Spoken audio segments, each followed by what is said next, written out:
जय माता दी दोस्तों, तपोभूमि क्लासेस पर मैं अवधेश भदौरिया आप सभी का स्वागत करता हूं। आज के लेक्चर में दोस्तों हम साइंस विषय के लिए एग्जाम स्ट्रेटजी देखेंगे कि आखिरकार विज्ञान में आपको क्या क्या पढ़ना है। आपका एमपी पुलिस एग्जाम आने वाला है, 6 मार्च को इसकी परीक्षा प्रारंभ हो जाएंगी। ठीक है दोस्तों, उसके बाद आपका एमपीएसआई भी आएगा, उसमें भी विज्ञान का एक बड़ा पोर्शन होता है। ग्रुप 2 सब ग्रुप 4 के एग्जाम में भी आपका 25 नंबर का विज्ञान पूछा जाएगा। तो इन सारी चीजों को ध्यान में रखते हुए स्पेशली एमपी पुलिस कांस्टेबल और एमपीएसआई एग्जाम के लिए मैं ये एग्जाम स्ट्रेटजी बना रहा हूं। या तो आप एसआई एग्जाम की तैयारी कर रहे हो, पुलिस कांस्टेबल की तैयारी कर रहे हो, या व्यापम के किसी भी एग्जाम की तैयारी कर रहे हो जिसमें आपका यह विज्ञान पूछा जाता है, उसके लिए वीडियो हेल्पफुल रहेगा। ठीक है दोस्तों, तो चलिए हम आगे बढ़ते हैं। देखते हैं कि देखो स्ट्रैटेजी बनाने के लिए सबसे महत्वपूर्ण क्या है। स्ट्रैटेजी तैयार करने के लिए दोस्तों सबसे महत्वपूर्ण है कि सबसे पहले तो हमको सिलेबस की समझ हो, हमको पता हो कि आना क्या क्या है, पूछा क्या क्या जाएगा, सिलेबस क्या है। चूंकि देखो व्यापम के जो भी एग्जाम है वहां पर क्या केवल इतना लिख दिया जाता है कि जनरल साइंस, सामान्य विज्ञान, उसके अलावा कुछ नहीं लिखा जाता। यानी कि स्पष्ट आपको सिलेबस नहीं दिया जाता जैसा कि एमपीपीएससी में दिया जाता है। उस तरीके से आपको सिलेबस ना देते हुए केवल और केवल सामान्य विज्ञान लिख देते हैं। अब आप सिलेबस कैसे समझोगे? सिलेबस समझने के लिए आपको प्रीवियस ईयर के क्वेश्चंस देखने पड़ेंगे, तब आपकी सिलेबस को लेकर समझ विकसित हो पाएगी। अभी मैं आपको इस लेक्चर में सिलेबस को डिस्कस करूंगा कि कौन कौन से टॉपिक व्यापम के एग्जाम्स में पूछे जाते हैं और आपके एमपी पुलिस व एमपीएसआई एग्जाम के लिए महत्वपूर्ण है। चूंकि सबसे पहले हम सिलेबस समझ लेते हैं कि भैया फला फला टॉपिक पूछे जाते हैं, उसके बाद हमारा काम आता है पैटर्न का कि भैया पेपर में क्वेश्चन कैसे आते हैं, किस पैटर्न पे क्वेश्चन आते हैं। साइंस के क्वेश्चन है, हो सकता है ऐसे पूछे जाए कि बताइए प्रकाश वर्ष किसकी दूरी है। ठीक है, मतलब जो एक जनरल होते हैं ना, वन लाइन फैक्ट होते हैं, एक वो पैटर्न होता है, या फिर कंसेप्चुअल क्वेश्चन होते हैं, या फिर न्यूमेरिकल क्वेश्चन होते हैं। किस तरीके के क्वेश्चन आपके एग्जाम में पूछे जाते हैं, यह होता है आपका एग्जाम का पैटर्न। कौन से टॉपिक से ज्यादा पूछे जाते हैं, कौन से कम पूछे जाते हैं। ठीक है, तो ये दोनों चीजें अगर आप समझ लोगे तो आप बेहतर तरीके से तैयारी कर पाओगे। ठीक है दोस्तों, तो इस लेक्चर में हम इन दोनों ही चीजों को समझेंगे। पहले हम जानेंगे पैटर्न के बारे में। सिलेबस अभी मैं आगे डिस्कस करूंगा।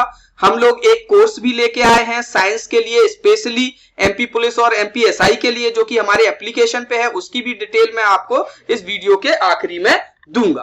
तो देखो सबसे पहले मैं आपको पैटर्न बताऊं कि भैया जो पैटर्न है ना हमारा व्यापम का पैटर्न, व्यापम के जो भी एग्जाम है उनका जो पैटर्न है वो आपका बाकी के हमारे देश में जो एग्जाम होते हैं वनडे एग्जाम, चाहे वो एसएससी हो, चाहे वो रेलवे का हो, आरआरबी का हो, किसी का भी हो वो एग्जाम। ठीक है, वहां पर जो साइंस पूछा जाता है उससे काफी अलग हमारे व्यापम में साइंस पूछा जाता है। हमारे व्यापम में जो साइंस पूछा जाता है वो दो चीजों पर डिपेंड करता है। क्या कि लेस फैक्चुअल मोर कंसेप्चुअल, यानी कि जो क्वेश्चंस हैं वो आपके फैक्चुअल क्वेश्चन कम आते हैं, कंसेप्चुअल क्वेश्चन ज्यादा आते हैं। कंसेप्चुअल क्वेश्चंस में भी क्या होता है कि छोटे छोटे न्यूमेरिकल्स भी आ जाते हैं। अगर आपके बेसिक कंसेप्ट उस टॉपिक को लेकर स्ट्रांग है तो ही आप व्यापम के मैथ में अच्छा स्कोर कर पाएंगे। चाहे अभी हाल ही में जेल प्रेरी की परीक्षा में जो साइंस पूछा गया, ऐसा नहीं हुआ है कि पहली बार इस तरीके का साइंस पूछा गया, उसके पहले भी एग्जाम में ऐसा ही साइंस पूछा जाता रहा है। तो अगर आप साइंस को पढ़ना चाहते हैं तो आपकी कंसेप्ट पर पकड़ बहुत ही मजबूत होनी चाहिए। ऐसा नहीं है कि फैक्चुअल क्वेश्चन भी नहीं आते, कुछ फैक्चुअल क्वेश्चन भी आते हैं। अभी मैं आपको एक टॉपिक प्रकाश के बारे में मैंने कुछ क्वेश्चन देखे और वहां से मैं आपको दिखाता हूं कि देखो कैसे कैसे क्वेश्चंस आते हैं। ठीक है, चलिए यहां पे देखो हम देखें कि कैसे कैसे क्वेश्चन आते हैं। ये देखो एक क्वेश्चन आपको ये दिख रहा है। यहां पर मैं क्वेश्चन के आंसर नहीं बताने वाला हूं, मैं आपको ये समझाने वाला हूं कि प्रश्न कैसे आते हैं। नीचे दी गई आकृति दिखाती है कि एक वस्तु AB, ये AB की स्थिति एक ऑप्टिकल डिवाइस M और M के द्वारा बनाया गया, M और M डैश के द्वारा बनाया गया एक प्रतिबिंब A डैश B है। तो डिवाइस M आपकी क्या है, आपको ये बताना है कि ये जो M डिवाइस है ना वो क्या है आपकी। देखो मतलब कैसे एक चित्र बना दिया है कि यहाँ पे वस्तु रखी है और इसके बीच में कोई दर्पण या फिर लेंस रखा होगा और उसके बाद पीछे आपका सीधा प्रतिबिंब बन रहा है, आपका ए डैश बी डैश आपका सीधा प्रतिबिंब बन रहा है, बड़ा बन रहा है। अब आपको ये बताना है कि ये एम एम डैश क्या होगा, एम एम डैश क्या होगा, ये उत्तल दर्पण होगा, अवतल दर्पण होगा, समतल दर्पण या उत्तल लेंस होगा। तो ये आप तभी बता पाओगे जब आपने हर लेंस हर दर्पण के परावर्तन के नियमों के माध्यम से हर तरीके से उनको समझाओ, तभी आप बता पाएंगे। अन्यथा की स्थिति में अगर आप रटने से काम चलाएंगे तो इन सवालों को आप सॉल्व नहीं कर पाएंगे। हालांकि ये बहुत सरल है, एक क्लास में ये सारी चीजें सॉल्व हो जाएंगी और ये एक क्वेश्चन नहीं है, ऐसे कईयों क्वेश्चन हर शिफ्ट में, अगर एक शिफ्ट में किसी प्रकार का प्रश्न आता है तो उसी कंसेप्ट पर बेस प्रश्न दूसरी शिफ्टों में भी आते हैं।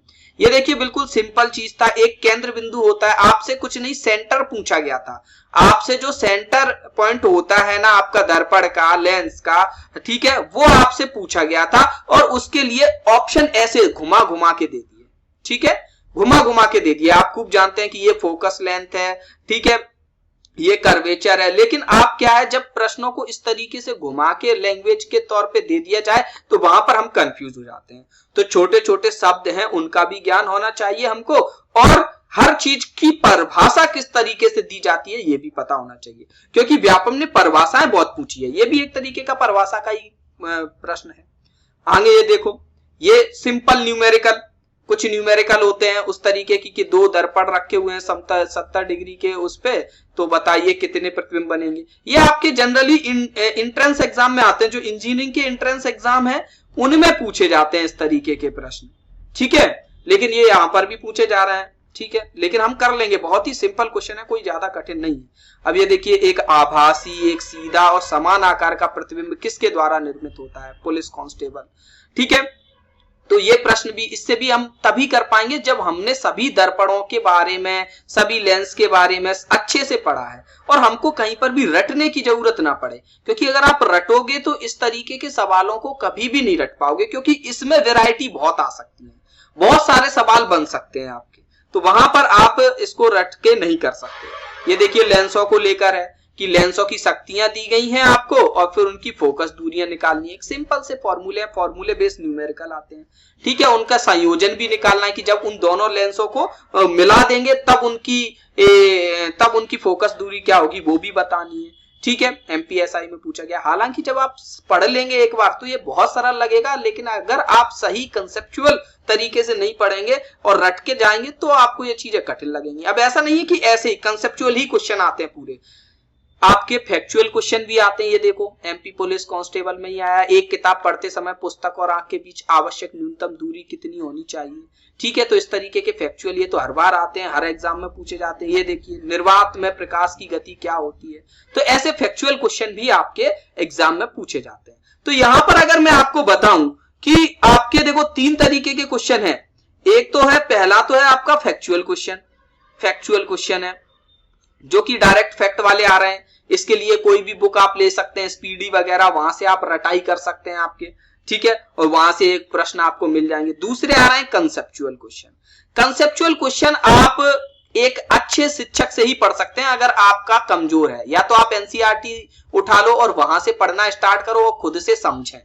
अब अक्सर होता क्या है कि साइंस के साथ ये होता है कि बहुत से बच्चे होते हैं जो पढ़ लेते हैं साइंस में कुछ, लेकिन समझते उसको कुछ और है, होता कुछ और है, और खुद से समझ के समझ कुछ और लेते हैं और वहां पर उनका कंसेप्ट बिल्डअप नहीं हो पाता है, ठीक है। तो कंसेप्ट बिल्डअप के लिए अच्छे शिक्षक से आप पढ़ें, जो भी कंसेप्ट हैं बहुत ही सिंपल। अब मैं आपको बता दूं, अगर कंसेप्ट के भी प्रश्न आते हैं तो बिल्कुल सिंपल क्वेश्चन आ रहे हैं, बस आपको कंसेप्ट उसका पता होना चाहिए, आपने बेसिक से पढ़ा होना चाहिए, ठीक है। और साथ ही साथ जो न्यूमेरिकल आते हैं, न्यूमेरिकल तो आपके बेसिक फॉर्मूलों से ही आ रहे हैं, कहीं पर भी कोई भी ऐसा न्यूमेरिकल आपकी व्यापम के एग्जाम में आज तक नहीं आया जो 2 स्टेप का हो, एक सिंगल स्टेप का ही न्यूमेरिकल आ रहा है, ठीक है, सिंगल स्टेप का न्यूमेरिकल, यानी बिल्कुल बेसिक आपसे पूछा जा रहा है, ठीक है। अब हम आगे बढ़ते हैं, इसके सिलेबस को देखते हैं। आपने यहां पर पैटर्न समझा, पैटर्न आप और अच्छे से समझ पाएंगे अगर आप प्रीवियस क्वेश्चंस को करते रहेंगे। आप घर पर प्रीवियस क्वेश्चंस वाली बुक ले आइए और उसको लगातार लगाइए, तब आप वहां पर कर पाएंगे। अब देखो दोस्तों, मैं एक कोर्स लेके आया हूं अपने एप्लीकेशन पे, साइंस का कोर्स है, ठीक है, व्यापम के नए पैटर्न पर आधारित है पूरी तरीके से। जो व्यापम का नया पैटर्न है उसी की तरीके से हम यहाँ पे पढ़ाएंगे। और दोस्तों मैं आपको बता दूं कि इन एग्जाम्स को पढ़ाने के पहले मैंने जेईई एग्जाम के लिए पढ़ाया है। 1 साल मैंने फिजिक्स पढ़ाया है और फिजिक्स मुझे बहुत पसंद रहा अपने स्कूल टाइम से ही। ठीक है, तो इस कोर्स में फिजिक्स मैं आपको पढ़ाऊंगा, केमिस्ट्री और बायोलॉजी आपको सीपी शर्मा सर पढ़ाएंगे, जो कि बहुत शानदार पढ़ाते हैं। डेली रात को 10 बजे उनकी लाइव क्लास भी आती है। ठीक है, बहुत नॉलेजेबल पर्सन है वो। ठीक है, कंसेप्ट बिल्डर कोर्स रहेगा, इसमें मैं कंसेप्ट पढ़ाऊंगा। कंसेप्ट बिल्डिंग के लिए मैंने क्या किया है, अलग अलग कॉन्सेप्ट को तोड़ लिया है। जैसे अभी मैंने वहां पर आप जाके देखोगे तो मोशन के वीडियो डाले हैं। ठीक है, 8-8, 10-10 मिनट के वीडियो हैं, 10-10, 12-12 मिनट के वीडियो मैंने वहां पे 5 वीडियो मोशन को लेकर डाले हैं, गति अवस्था, विराम अवस्था, विस्थापन, दूरी को लेकर। तो आप समझ सकते हैं कि जैसे हमें विस्थापन का कंसेप्ट समझाना है तो मैं आपको ज्यादा लंबी क्लास नहीं लेके जाऊंगा। कंसेप्ट समझाने के लिए शॉर्ट क्लास रहेगी आपकी। ठीक है, जिससे आपको कंसेप्ट आसानी से समझ में आ जाए। और जब उसके क्वेश्चंस करने होंगे तो हम क्वेश्चंस की प्रैक्टिस करेंगे, जिससे हमारा कंसेप्ट बिल्डअप होगा। डायरेक्टली अगर हम क्वेश्चंस की प्रैक्टिस करने लगेंगे तो हमारे कंसेप्ट में गड़बड़ी आ जाएगी, फिर हम उत्तर के हिसाब से अपना दिमाग लगा के सोचने लगते हैं। तो पहले कंसेप्ट, उसके बाद प्रैक्टिस। ठीक है, तो ये कंसेप्ट बिल्डर कोर्स रहेगा आपका। 75 से ज्यादा टॉपिक इसमें कवर कराए जाएंगे, 2000 से ज्यादा क्वेश्चंस डिस्कस किए जाएंगे। डेली क्विज आपके 15 जनवरी से मिलना स्टार्ट हो जाएंगे। क्विज इसलिए रखेंगे ताकि आप फैक्चुअल क्वेश्चन को याद कर पाए। बार बार उन क्विजेस को लगाएंगे तो फैक्चुअल क्वेश्चन आपको याद हो जाएंगे। मेरे और शर्मा सर के द्वारा ये बैच आपको लिया जाएगा। अब मैं आपको देखो सिलेबस बता दूं। ये सिलेबस हमने निकाला है जो विभिन्न जो आपके व्यापम के एग्जाम है उनमें किस किस टॉपिक से क्वेश्चन आए हैं, उन सारे टॉपिक्स को देखते हुए ये हमने यहाँ पे सिलेबस आपका तैयार किया है। जैसे स्थिति, भौतिकी, अगर फिजिक्स आपके सिलेबस में क्या क्या है, फिजिक्स, केमिस्ट्री और बायोलॉजी, ये है आपके सिलेबस में। ठीक है, फिजिक्स में स्थिति, दूरी, विस्थापन, गति, चाल एवं वेग। चाल क्या होती है, वेग क्या होती है, इनके बीच का अपन को अंतर पता होना चाहिए। ठीक है, गति के नियम मालूम होने चाहिए, गति के प्रकार, गति कितने प्रकार की होती है, इस पर भी प्रश्न आते हैं। समय, दूरी के प्रश्न आते हैं, बल पर प्रश्न आते हैं, दाब, संवेग, प्रकाश और इसके गुणधर्म। ठीक है, न केवल प्रकाश के से संबंधित ये अपवर्तन, परावर्तन, ये तो सब आते ही हैं, उसके गुणधर्मों पर भी प्रश्न आते हैं कि प्रकाश किस प्रकार की चीज है, कि ये कैसी वेव है, वगैरह वगैरह। प्रकाश के परावर्तन पर कंसेप्चुअल क्वेश्चन और आपके न्यूमेरिकल क्वेश्चन भी आते हैं। दर्पण को लेकर क्वेश्चन तो मैंने आपको दिखाई दिए। प्रकाश का अपवर्तन, कार्य ऊर्जा, शक्ति, गुरुत्वाकर्षण, खगोल विज्ञान, केपलर के नियम, नाभिकीय विखंडन व संलयन, रेडियो सक्रियता, सरल आवर्त गति, दोलन एवं तरंग, ध्वनि तरंग, विद्युत चुंबकीय तरंग, ये इतने सारे टॉपिक हैं आपके फिजिक्स में। अभी और भी टॉपिक हैं, फिजिक्स में लगभग 34-35 टॉपिक हैं। दोस्तों इन चीजों को देखकर बस आपको घबराना नहीं है कि भैया सर सरल आवर्त गति हम कैसे पढ़ेंगे, ये तो कठिन है। लेकिन कठिन चीजें आपके एग्जाम में नहीं आती, बिल्कुल बेसिक चीजें आती हैं कि भैया सरल आवर्त गति क्या होती है, इसका बेसिक क्या है, बिल्कुल कि आखिरकार किस प्रकार की दोलनीय गति को सरल आवर्त गति कहते हैं। बस इतने में या तो न्यूमेरिकल बन जाएगा आपका या फिर कोई प्रश्न बन जाएगा। मैं आपको नए नए प्रश्न बना बना के भी दिखाऊंगा और जो पिछले एग्जामों में पूछे गए हैं उनको भी करवाऊंगा, ताकि आपको एक आइडिया लग सके कि कैसे प्रश्न पूछे जाते हैं। अब देखो और भी टॉपिक हैं। पृष्ठ तनाव हो गया आपका, प्रत्यास्थता, स्थिर विद्युत, विद्युत धारा, ओम का प्रकाश, प्रतिरोध, ऊष्मागतिकी व तापमिति, विज्ञान प्रौद्योगिकी, मात्रक, सदिश, अदिश, मापक इकाई व उपकरण और विविध। विविध यानी इसलिए छोड़ दिया है कि मतलब बहुत से ऐसे टॉपिक भी होंगे जो हम यहाँ पर कवर नहीं कर पाए होंगे। वन लाइनर फैक्ट वाले क्वेश्चन रहते हैं, जैसे कि कौन कौन से यंत्र हैं, कौन कौन सा क्या है, वो सब हम कवर नहीं कर पाए तो उसको हम विविध में कवर कर देंगे। ठीक है, रसायन विज्ञान में देखा जाए तो यहाँ पर कुल 17 ऐसे टॉपिक हैं जिनको हम इस कोर्स में पढ़ाएंगे और ये आपके सिलेबस में इससे प्रश्न आते हैं। पदार्थ व उसकी प्रकृति, तत्व यौगिक मिश्रण, परमाणु संरचना, तत्वों का आवर्ती वर्गीकरण, धातु अधातु, कार्बन उसके यौगिक, अम्ल, क्षार, लवण, इससे तो बहुत आते हैं। पीएच मान वगैरह पूछे जाते हैं कि नहीं, अम्लों के, क्षारों के। ठीक है, मानव निर्मित पदार्थ, कार्बनिक पदार्थ वगैरह और जो भी बहुलक बनाते हैं हम उनसे भी रिलेटेड क्वेश्चन आते हैं। विलयन, मिश्र धातु, गैसों का आचरण, रासायनिक बंध, रासायनिक अभिक्रिया, ऑक्सीकरण अपचयन पर बहुत ज्यादा प्रश्न आते हैं। उत्प्रेरक, ईंधन दहन। तो ये 17 टॉपिक हैं। इसके अलावा भी अगर कुछ और टॉपिक हमें मिलता है कि जो एग्जाम में पूछा गया है तो उसको भी हम उसमें इंक्लूड कर लेंगे। जीव विज्ञान बहुत ही महत्वपूर्ण है। जीव विज्ञान आपका, जीव विज्ञान न केवल व्यापम की परीक्षाओं के लिए, अन्य परीक्षाओं के लिए भी महत्वपूर्ण है। और इसमें जो प्रश्न पूछे जाते हैं लगभग, चाहे आप एसएससी का पैटर्न देख लो, आप आरआरबी का पैटर्न देख लो, वैसा ही पैटर्न लगभग व्यापम में भी पूछा जाता है। तो यहाँ पर देखिए, यहाँ पर जो टॉपिक है वो है पोषक पदार्थ, पोषण, मानव रोग बहुत ही महत्वपूर्ण है, मानव रक्त, मानव पाचन तंत्र, परिसंचरण तंत्र, अंतःस्रावी तंत्र, आनुवांशिकी, कंकाल तंत्र, श्वसन तंत्र, तंत्रिका तंत्र, उत्सर्जन तंत्र, जैव विकास, जंतु जगत का वर्गीकरण, जीवधारियों का वर्गीकरण, पारिस्थितिकी, हार्मोन, पादप जनन, मृदा, सूक्ष्म जीव, कोशिका विज्ञान वेरी इंपोर्टेंट, बहुत ज्यादा इंपोर्टेंट है कोशिका विज्ञान आपका, प्राणी विज्ञान, पर्यावरण विज्ञान, वनस्पति विज्ञान, कुछ और भी रहेगा तो उसको भी हम यहाँ पे इंक्लूड करेंगे। ठीक है दोस्तों, तो ये हमारे कोर्स के फीचर थे, ये कोर्स का सिलेबस है। और यही सिलेबस अगर आप कंप्लीट करते हो, बहुत सी बार लगता है कि सर 75 टॉपिक है और आपके क्वेश्चन आने हैं 15, तो बताओ किस टॉपिक से क्या आएगा। तो 75 टॉपिक हैं, आपके पेपर भी बहुत सारे होते हैं, आपका कोई एक ही पेपर तो होने वाला नहीं है ऑफलाइन, ऑनलाइन पेपर है, बहुत सारे पेपर होते हैं। तो उन पेपर्स में के लिए क्या होता है, अपन को क्या है, टॉपिक वाइज मतलब बहुत सारे दिन निकल जाते हैं, कभी कोई टॉपिक से क्वेश्चन आ गया, कभी दूसरे टॉपिक से आ गया, कभी तीसरे टॉपिक से आ गया। तो कम से कम अगर आपके पास पहले से सारे टॉपिक पढ़े हुए होंगे और उस समय जो भी टॉपिक से ज्यादा प्रश्न आ रहे होंगे उसको आप समझ तो पाओगे, आप उसको समझ जाओगे और आप उस समय वहां पे सवाल को या फिर फैक्ट को या कंसेप्ट को वहां पे आप सॉल्व कर पाओगे, है कि नहीं। तो है बिल्कुल, ज्यादा अपन को देखो ज्यादा डिटेल में नहीं पढ़ना है, आपको कोई 11th-12th के स्टूडेंट तो हो नहीं, ठीक है, आपको बस इतना पढ़ना है जितना एक 8वीं क्लास के बच्चे को आना चाहिए।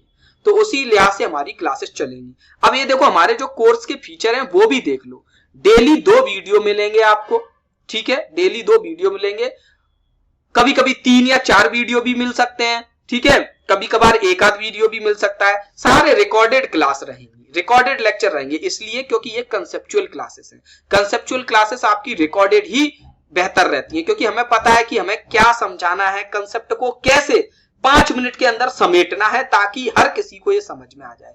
तो उसके लिए रिकॉर्डेड लेक्चर ही मुझे बेहतर लगते हैं, ठीक है। तो रिकॉर्डेड लेक्चर मिलेंगे, 3 लाइव डाउट सेशन रहा करेगा। अब जैसे आपको डाउट आ गया कि सर हमें ये चीज समझ में नहीं आ रही है, तो एक हफ्ता में 3 बार मैं लाइव आया करूंगा, ठीक है। और आपके जो भी डाउट हुआ करेंगे उस लाइव सेशन में ले लिया करेंगे, या फिर वहां पर जब आप कोर्स ले लोगे आप वहां चैट का ऑप्शन भी रहता है, वहां पर अपना डाउट भेज दिया करना लिख के, ठीक है, या फिर कॉल करके, तो मैं वो लाइव डाउट सेशन में उसको सॉल्व कर दिया करूंगा, ठीक है। डेली क्विजेस मिला करेंगे 15 जनवरी से। क्विज में क्या रहता है कि हम 10-10 क्वेश्चन के जैसे क्विज दिए हमने, तो वो 10 क्वेश्चन आपके एक बार गलत हो गए, उनमें से 7 ही सही हो पाए, तो आप अगली बार लगाओगे फिर 10 सही हो जाएंगे। ऐसे करके क्वेश्चन को रटने के लिए क्विज एक अच्छा माध्यम है। तो ये सारी चीजें रहेंगी और इसकी जो फीस है वो बिल्कुल नाम मात्र की फीस है भाई साहब, बिल्कुल ही नाम मात्र की फीस है। आपके ये कोर्स एमपीएसआई में भी यूजफुल है, आपका सब ग्रुप 2 ग्रुप 4 में भी यूजफुल है, और साथ ही साथ अगर आप रेलवे वगैरह किसी भी एग्जाम की तैयारी कर रहे हो, अगर आप ये वाला साइंस का कोर्स कंप्लीट कर लोगे तो आपको किसी भी एग्जाम में कभी भी साइंस में दिक्कत नहीं होगी, क्योंकि फैक्चुअल तो हम पढ़ेंगे ही पढ़ेंगे, कंसेप्चुअल और न्यूमेरिकल भी पढ़ने वाले हैं, ठीक है। तो अभी तो वैसे इसका मूल्य है 499 रुपए, 499 रुपए प्रथम 100 बच्चों के लिए। पहले 100 बच्चों के लिए यहां पर एक ऑफर है, पहले 100 बच्चों के लिए ऑफर ये है कि उनको 100 रुपए का डिस्काउंट मिल जाएगा अगर वो न्यू 100 कोड का यूज करेंगे, तो उन्हें 100 रुपए का डिस्काउंट मिल जाएगा। तो जल्दी कीजिए और प्रथम 100 बच्चों में आ जाएंगे तो ये कोर्स आपको 399 का मिल जाएगा। वैसे 499 भी इसके लिए वर्थ ही है, कोई ज्यादा अमाउंट नहीं है, क्योंकि इसमें मेहनत बहुत लग रही है। तो उम्मीद है आपको ये लेक्चर पसंद आया है। और आपको ये कोर्स कहां पे मिलेगा ये भी समझ लो। ये कोर्स के लिए आपको डाउनलोड करना पड़ेगा हमारा एप्लीकेशन तपोभूमि क्लासेस, आपको नीचे डिस्क्रिप्शन में भी लिंक मिल जाएगी, और आप गूगल प्ले स्टोर पे जाके तपोभूमि क्लासेस सर्च कर सकते हैं, वहां पर आपको मिल जाएगा। उसके अंदर आप कोर्स में जाएंगे तो MP police MPSI science course पे जाइएगा, क्लिक कीजिएगा। पेमेंट आप किसी भी माध्यम से कर सकते हैं, फोन पे, गूगल पे, किसी भी माध्यम से, क्रेडिट कार्ड, डेबिट कार्ड, कहीं से भी, ठीक है। उसके बाद आपको कोर्स के वीडियो मिलना वहां पे प्रारंभ हो जाएंगे, ठीक है। तो मिलते हैं कोर्स में, धन्यवाद, जय माता दी।